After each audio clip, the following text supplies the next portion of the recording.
लंबोदराय सकलाय जगत्विताय नागाननाय श्रुतियज्ञविभूषिताय गौरीसुताय गरुनाथ नमो नमस्ते श्री गणपते नमो नमः। ओम श्री हनुमान जी महाराज की जय। स्पीकर बंद कर दो हीना बेन। ओम श्री गायत्री माता की जय। ओम श्री सोमनाथ महादेव की जय। श्री भूतनाथ महादेव की जय। श्री रामचंद्र भगवान की जय। ओम मनोजवं मारुततुल्यवेगं जितेन्द्रियं बुद्धिमतां वरिष्ठं वातात्मजं वानरयूथमुख्यं श्रीरामदूतं शरणं प्रपद्ये। सौनु करो कल्याण हे दयाळु प्रभु, सौनु करो कल्याण। ओम नरनारी पशु पक्षीनी साथे जीव जंतुनु तमाम सौनु करो कल्याण। ओम श्री द्वारिकाधीश की जय। कृष्ण कन्हैया लाल की जय। बालकृष्ण लाल की जय। डोंगरे जी महाराज की जय। श्री सुखदेव जी महाराज की जय। ओम આપણે ગઈકાલે વૃક્ષપણ વિવાહ ખૂબ સરસ રીતે સંપન્ન કર્યા છે। આગળની કથા શ્રી કૃષ્ણ પરમાત્માને સરસ રીતે સંભળાવીએ। આજે મહાસુદ આઠમ દુર્ગાષ્ટમી છે અને આજની તારીખ 26મી જાન્યુઆરી 2026 સોમવારનો મહાદેવશ્રીના ચરણોમાં વંદન સાથે કથા તરફ પ્રયાણ કરીએ। રૂકમણીજીને ઘેર પ્રદ્યુમનનું પ્રાગટ્ય થયું છે। પ્રદ્યુમને સંભરાસુરનો વધ કર્યો છે। ભગવાનનું બીજું લગ્ન સત્યભામા સાથે થયું। ત્રીજું લગ્ન ભગવાન સ્વમંતક મળી શોધવા ગયા ત્યારે જાંબુવનની કન્યા જાંબુવંતીની સાથે થયું। ભગવાનનું ચોથું લગ્ન યમુનાજીના અંશમાંથી થયેલી કાલિંદી સાથે। પાંચમું લગ્ન મિત્રવિંદા સાથે। છઠ્ઠું લગ્ન નાગનજીતી સાથે થયું। ભગવાનનું સાતમું લગ્ન ભદ્રાજી સાથે અને આઠમું લગ્ન લક્ષ્મણાજી સાથે થયું છે। આ ભગવાનનું સાતમું આઠ પટરાણીઓ છે। પટરાણીઓ અષ્ટધા પ્રકૃતિ છે। પ્રકૃતિના માલિક એવા પરમાત્મા છે। અષ્ટધા પ્રકૃતિ ઉપર શ્રી કૃષ્ણ વિજય મેળવે છે। પ્રકૃતિ એટલે સ્વભાવ। સ્વભાવને આધીન ન બનો। જે સ્વભાવને વશ કરે છે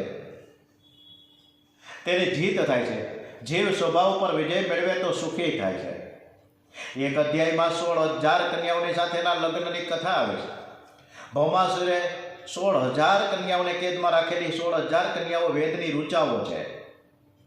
આ વેદના 3 કાંડ છે। 1 લાખ મંત્રો છે। કર્મકાંડમાં 80,000 મંત્રો છે। તે બ્રહ્મચારીઓ માટે છે। ભૌમાસુરની દાનત બગડેલી છે। તે રાજકન્યાઓને કેદમાં રાખે છે। ભગવાન શ્રી કૃષ્ણ ભૌમાસુરને મારીને રાજકન્યાઓને કારાગૃહમાંથી છોડાવે, પરંતુ લગ્ન કરવા તૈયાર થતા નથી। બધા જ ના પાડે છે, તિરસ્કાર કરે છે। નિરાધારના આધાર ભગવાન છે। મનુષ્યને માથે ઘણીવાર દુઃખ આવી પડે ત્યારે તે એવું બોલે છે કે જગતમાં મારું કોઈ નથી। ત્યારે પ્રભુને બહુ જ ખોટું લાગે છે। પ્રભુ કહે છે કે તને ખબર નથી, તું મંદિરમાં મારા 2-3 વાર દર્શન કરવા તો આવતો હોઈશ, પણ હું તો તને આખો દિવસ જોઉં છું। શ્રી કૃષ્ણ મહાયોગેશ્વર છે। એમણે 16,000 મંડપ પર પ્રગટ કર્યા છે। 16,000 રાજમહેલ પ્રગટ કર્યા છે। શ્રી કૃષ્ણના સ્વરૂપ પર 16,000 પ્રગટ થયા। ગ્રંથોમાં વર્ણન આવે છે કે યાદવોના કુલગુરુ ગર્ગાચાર્ય છે। લગ્નમાં દેવ બ્રાહ્મણને અગ્નિની ત્રણેયને જરૂર પડે છે। પ્રત્યેક લગ્નમાં ગોર મહારાજની જરૂર પડે જ છે અને તેથી પ્રભુએ એવી લીલા કરી કે ગર્ગાચાર્ય પણ 16,000 બનાવી દીધા છે। દરેક મંડપમાં ગર્ગાચાર્ય બેઠા છે। એક જ મુહૂર્ત 16,000 રાણીઓ સાથે વિધિપૂર્વક લગ્ન કર્યું છે। શ્રી કૃષ્ણ 16,000 રાણીઓના સ્વામી થયા છે। એટલે હવે 16,108 આ રીતના ભગવાને લગ્ન કર્યો છે। એકવાર એવું બન્યું કે રૂકમણીજીને થોડું અભિમાન થયું, શ્રી કૃષ્ણ મારામાં આસક્ત છે, હું તેમની બધી જ રાણીઓમાં સૌથી સુંદર છું, એટલે પ્રભુને મારા પર વધારે પ્રેમ છે, મારા વિના એને જરાય ગમતું નથી। તેઓ મારી પાછળ પાછળ ફરે છે અને કંઈ પણ એને કરવું હોય તો પહેલાં મને પૂછે છે। શ્રી કૃષ્ણ પલંગમાં બિરાજેલા છે। રૂકમણીજીએ સુંદર શૃંગાર કરી હાથમાં પંખો લઈ એકાંતમાં પ્રભુની સેવા કરે છે। આજે રૂકમણીજી સેવા કરે છે પ્રભુની, પણ ચિંતન કરે છે પોતાના સૌંદર્યનું, કેવો સરસ મારો શૃંગાર છે, જગતમાં મારા જેવી કોઈ સુંદર કોઈ નથી. રૂકમણીજી વારંવાર પોતાના શૃંગારને જુએ છે. રૂકમણીજીને આ પ્રમાણે ગર્વ થયો એટલે સેવામાં થોડો પ્રમાદ થયો છે. પ્રભુ સમજી ગયા કે પ્રભુને લાગ્યું કે રૂકમણીજીને મારા કરતાં પોતાના સૌંદર્યમાં અને શૃંગારમાં અધિક પ્રેમ છે. પ્રભુએ રૂકમણીજીનો ગર્વ ઉતારવાનું નક્કી કર્યું. આ માટે પ્રભુએ લીલા કરી છે. તેઓ રૂકમણીજીને કહે છે કે દેવી, તમે અતિ ગોરાને હું કાળો, તમે રાજકન્યાને હું ગોવાળ, તમારું મારું કજોડું થયું છે. તમારા જેવી સુંદર સ્ત્રી જગતમાં કોઈ ઠેકાણે હશે નહીં. તમારા સૌંદર્યની કદર તો કોઈ રાજા મહારાજ કરી શકે. તમને સાધુ બ્રાહ્મણોએ મારા ખોટા વખાણ કરીને ભોળવા છે. હજુ તમે બીજા કોઈ રાજા પાસે લગ્ન કરીને સુખી થઈ શકો છો. મને કોઈ વસ્તુની અપેક્ષા નથી. આ સાંભળતા જ રૂકમણીજી ગભરાઈ ગયા. હે નાથ, મારો ત્યાગ કરશે? પસીનો છૂટ્યો, હાથમાંથી પંખો પડી ગયો. રૂકમણીજી મૂર્છા પામ્યા અને જમીન ઉપર પડ્યા. પ્રભુ રૂકમણીજીને ઉચકીને પલંગ ઉપર સુવડાવે છે. પ્રભુએ જોયું કે દવાની અસર બહુ જ થઈ ગઈ લાગે છે. શ્રી કૃષ્ણ સર્વથી શ્રેષ્ઠ છે, પણ શ્રી કૃષ્ણનો અભિમાન નથી. પ્રભુ હાથમાં પંખો લઈને હવા નાખે છે. વિષ્ણુ સહસ્ત્ર નામમાં ભગવાનના બે નામ આવે છે, ભયકૃત, ભીતિનાશન. માનવ જ્યારે ભાન ભૂલે છે ને ત્યારે ભગવાન એને ભય બતાવે છે. આપણા જેવો સાધારણ માનવને ભય લાગે છે એટલે તે પાપ છોડે છે. ભય વિના માનવ ભગવાનની ભક્તિ કરતો જ નથી અને ભય વિના પાપ છૂટતું નથી. અને તેથી પુરાણોમાં નરકની કથા આવે છે. આવું પાપ કરે તે અમુક નરકમાં જાય છે, ત્યાં એને બહુ જ સજા થાય છે.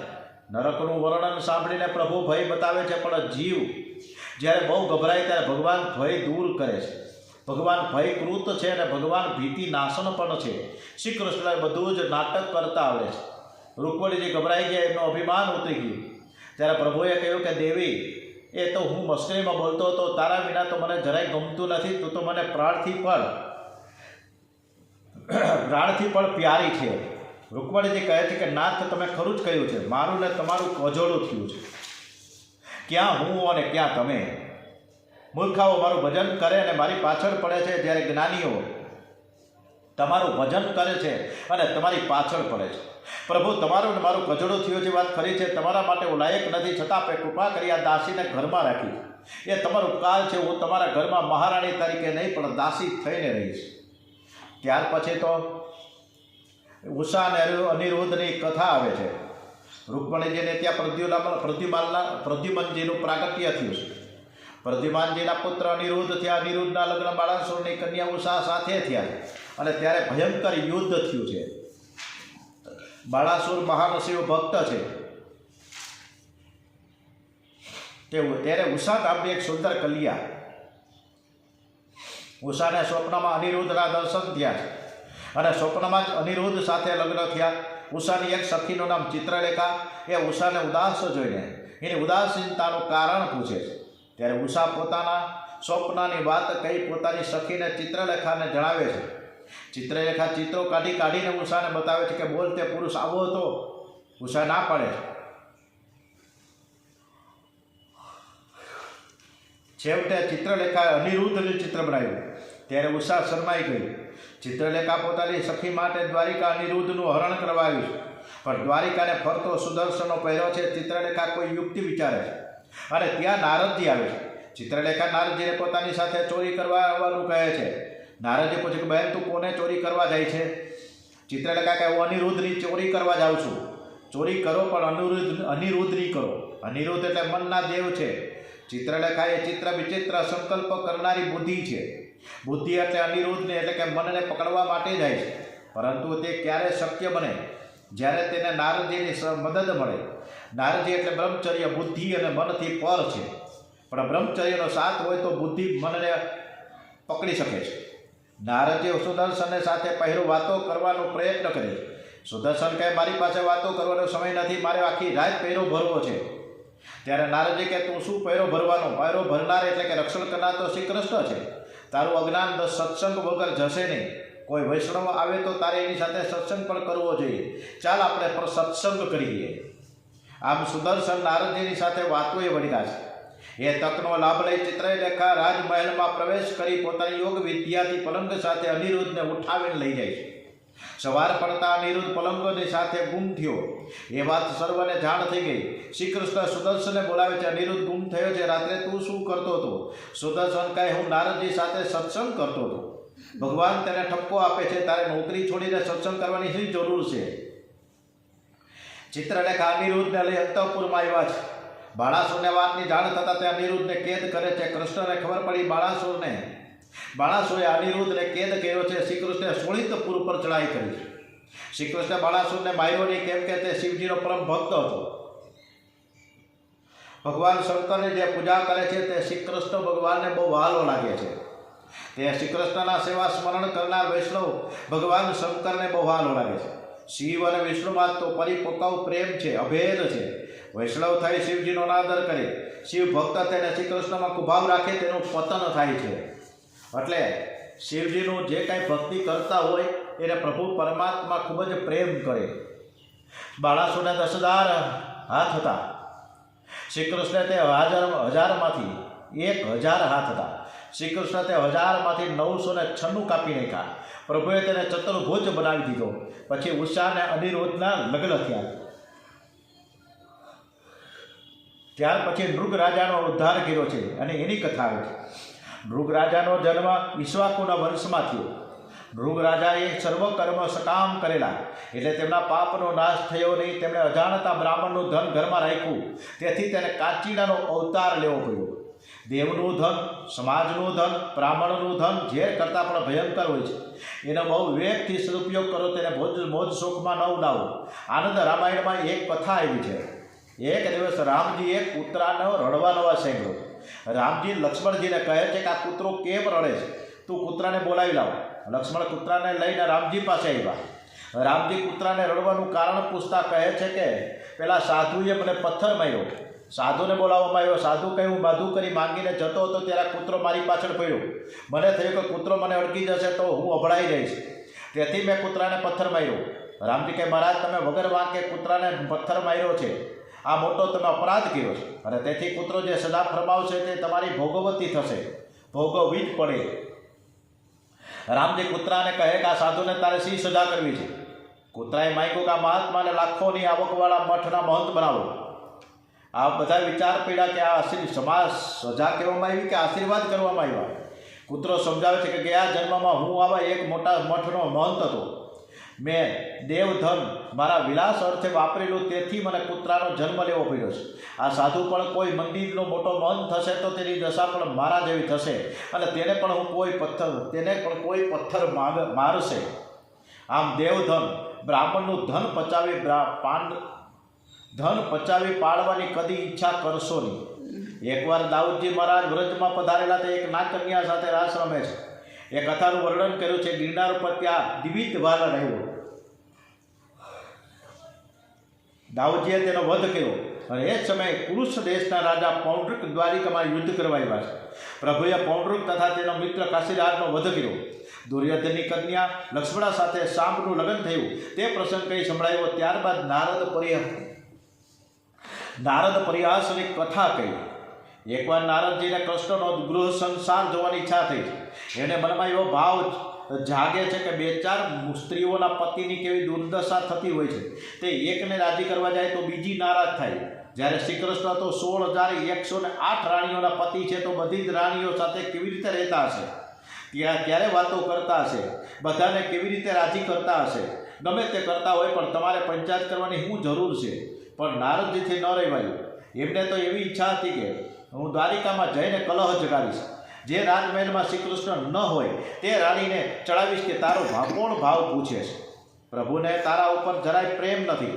એ તો રૂકમણીજીને અને સત્યભામાની પાછળ ફેર્યા કરે છે. એ પત્ની રીસા છે.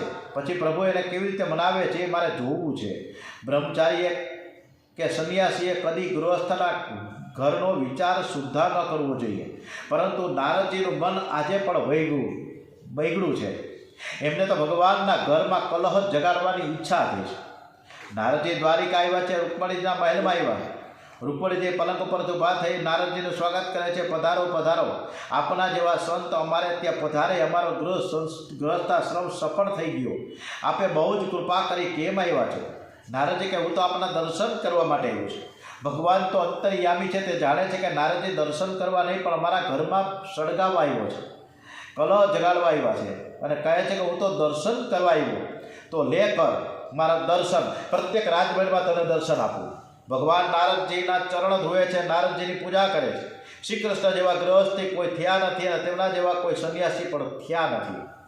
નારદજી ત્યાંથી ઉઠીને સત્યભામાના મહેલે ગયા. ત્યાં પણ શ્રી કૃષ્ણ બિરાજેલા હતા, પણ ત્યારે શૃંગાર અલગ હતો. શ્રી કૃષ્ણ ઊભા થઈને હાથ જોડ્યા, પધારો પધારો, બહુ દિવસ પછી આવ્યા છો. નારદજી વિચારમાં પડ્યા કે રૂકમણીજીને ઘેર મારી પૂજા કરીને કંઈક જુદા લાગે છે. મને લાગે છે કે બહુ દિવસ પછી આવ્યા. નારદજીને આશ્ચર્ય થયું. નારદજી વિચાર કર્યો કે રાજમહેલમાં એ ન હોય તો મારું કામ થશે. નારદજી વારા ફરતી દરેક રાજમહેલમાં જાય છે અને બહારથી તપાસ કરે છે કે અંદર છે કોઈ. જવાબ મળે, હા બિરાજેલ છે. શું કરે છે? તો કહેવામાં આવે કે સ્નાન કરવા બેઠા છે. તો કોઈ મહેલમાં બાળકોને રમાડે છે, કે તો કોઈ મહેલમાં ભોજન કરે છે, કોઈ મહેલમાં સંધ્યા કરવા બેઠા છે, કોઈ મહેલમાં જપ કરે છે, તો કોઈ મહેલમાં આરામ કરે છે.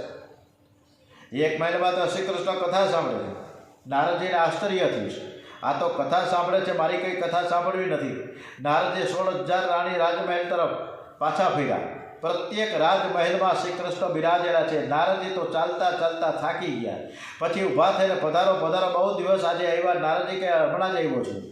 પ્રભુ બધું જ જાણે છે. તે 7-8 કલાકથી રખડે છે, બહારથી તપાસ કરાવે છે અને મને કહે કે હું હમણાં જ આવ્યો છું.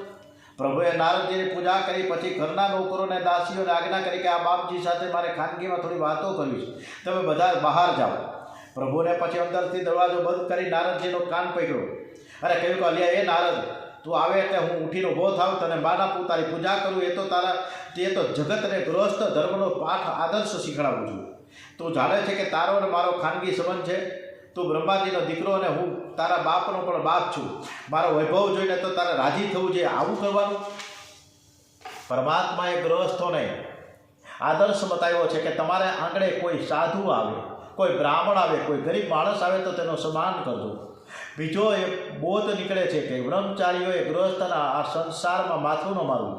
ત્યાર પછી અધ્યાય 70માં ભગવાનની દિનચર્યાની કથા કહે છે. પ્રભુ શ્રી કૃષ્ણ 16,000 રાણીઓના નાચે છે. 16,000 રાણીઓના સ્વામી પણ રોજ સવારે 4 વાગે ઉઠતા. સવારે બ્રાહ્મ મુહૂર્તમાં ઉઠીને ધ્યાન કરે છે. બ્રાહ્મ મુહૂર્તે ઉત્થાય વાયુ સ્પર્શસ્ય વાધવ દુષ્યો પ્રસન્ન કર્ણ આત્માનામ તમસઃ પરમુ. સવારે જાગીને પ્રથમ હાથના દર્શન કરે છે. કરાગ્રે વસતે લક્ષ્મી, કર મૂલે સરસ્વતી, કર મધ્યે તું ગોવિંદ, પ્રભાતે કર દર્શન. હાથના દર્શન કર્યા બાદ ધરતી માતાને વંદન કરી જે નાકમાંથી શ્વાસ નીકળતો હોય તે બાજુનો પગ ધરતી ઉપર મૂકવો. 2 નાકમાંથી ઉગતા પહેલાં સ્નાન કરે છે. ત્યારબાદ ભગવાન એકી સાથે ધરતી ઉપર મૂકવા. ત્યાર પછી બંને પગ એકી સાથે ધરતી ઉપર મૂકવા. ભગવાન સૂર્ય ઉગતા પહેલાં સ્નાન કરે છે અને ત્યારબાદ ભગવાન સંધ્યા કરે છે. અગ્નિમાં આહુતિ આપે છે, સૂર્યનારાયણને અર્ધ્ય આપે છે. સૂર્યનારાયણમાં શ્રી કૃષ્ણ બિરાજેલા છે, પણ જગતને આદર્શ બતાવે છે કે હું સૂર્યનારાયણની પૂજા કરું છું. પછી શ્રી કૃષ્ણ રોજ માતા પિતાને વંદન કરે છે. રોજ નિયમથી ગરીબોને અન્નનું દાન કરે છે. બ્રાહ્મણોને ગાયનું દાન કરે છે. ગાયોની સેવા કરે છે. આ પ્રમાણેની ભગવાનની દિનચર્યા જીવનમાં ઉતારો.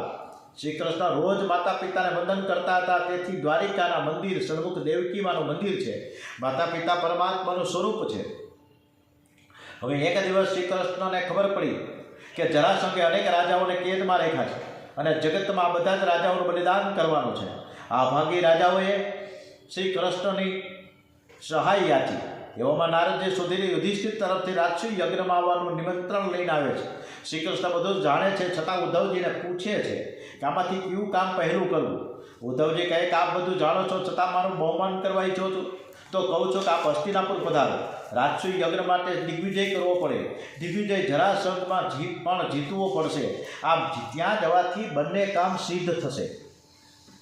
ભગવાન રાજસૂય યજ્ઞમાં પધાર્યા છે. અનેક યોદ્ધાઓને દિગ્વિજય કરવા જુદી જુદી દિશાઓમાં મોકલા. એમાં અનેક રાજાઓનો વિનાશ થયો છે. એક જરાસંઘ બાકી છે. ભગવાન વિચાર કરે છે કે જરાસંઘને કપટ કર્યા વગર જીતાય એમ નથી. તેથી કહે કે હું અર્જુન અને ભીમસેનને બ્રાહ્મણનો વેશ ધારણ કરીને ત્યાં જઈએ અને દાનમાં ભીમસેન તેની સાથે દ્વંદ યુદ્ધ કરે. જરાસંઘ અને બારણે આજે શ્રી કૃષ્ણ, ભીમ અને અર્જુન આ બ્રાહ્મણ બનીને પામે છે. જરાસંઘ તેમને દાન આપવા માંગવા કહે છે. દાનમાં દ્વંદ યુદ્ધની માંગણી કરવામાં આવી છે. પછી તો જરાસંઘ અને ભીમ વચ્ચે યુદ્ધ થાય છે. 27 દિવસ સુધી યુદ્ધ ચાલે છે, પણ જરાસંઘ મરતો નથી. ભીમે ફરિયાદ કરી કે મારે ખાઈને મારો દમ નીકળી ગયો, હવે તમે મોજે એ કરો છો, મારે કરવાનું હું? આ જરાસંઘ મરતોય નથી. શ્રી કૃષ્ણ કહે તું મારી સામે જોયા વગર લડે છે અને તેથી જરાસંઘ મરતો નથી. તું જરાસંઘ જોડે લડે ત્યારે મારી સામે જોઈને લડજે. હું તને યુક્તિ બતાવીશ, તું તે પ્રમાણે કરજે અને તેથી જરાસંઘ મરશે. ભીમસેન જરાસંઘ સાથે લડતા લડતા શ્રી કૃષ્ણની સામે જુએ છે અને તેમના કહ્યા મુજબ કરીને ભીમ જરાસંઘનો અંત લાવે છે. શ્રી કૃષ્ણ પરમાત્મા છે, જ્યારે ભીમ પ્રાણ છે, અર્જુન જીવાત્મા છે. વૃદ્ધાવસ્થામાં પ્રાણ બહુ અકળાય છે. પ્રાણ પરમાત્માની સન્મુખ થાય તો ભીમ જે પ્રમાણે જરાસંઘને મારી શક્યો તે જ મુજબ વૃદ્ધાવસ્થાને જીતી શકાશે. રાજસુ યજ્ઞમાં અનેક ઋષિઓ ભેગા થયા છે. યજ્ઞમાં પ્રથમ પૂજા કોની કરવી એ પ્રશ્ન આવ્યો. સૌ કહે પહેલી પૂજા શ્રી કૃષ્ણની થાય, પરંતુ શિશુપાલને આ ગમ્યું નહીં. એ ઊભો થઈને શ્રી કૃષ્ણને ગાળો આપવા લાગ્યો. શ્રી કૃષ્ણ શાંતિથી તે સાંભળી રહે છે, પણ ઉદ્ધવજી તે સહન થયું નહીં. ઉદ્ધવજી કહે શ્રી કૃષ્ણની હાર નથી, જીત છે. શિશુપાલ ક્રોધને આધીન થયો છે, પણ શ્રી કૃષ્ણે ક્રોધને હરાવ્યો છે. તે પોતાની નિષ્ઠા સાંભળે છે. તે પોતાની 3 પ્રકારની 99 ગાળો સાંભળે છે, નિંદા સાંભળે છે, છતાં પણ તેને જરાય ક્રોધ આવતો નથી. આ શ્રી કૃષ્ણનો ક્રોધ વિજય છે. રાસલીલામાં કામ વિજય છે. શ્રી કૃષ્ણને ક્રોધ આવતો જ નથી. જો તેમને ક્રોધ આવે તો જગતમાં કોઈ બાકી ન રહે. શ્રી કૃષ્ણ અતિ શાંત છે. સભામાં પૂજા થઈ ત્યારે જે શાંતિ હતી એ જ શાંતિ સભામાં શિશુપાલને ગાળો આપે છે ત્યારે પણ એ જ છે. શિશુપાલની 100 ગાળો પૂરી થઈ એટલે મર્યાદા પૂરી થઈ.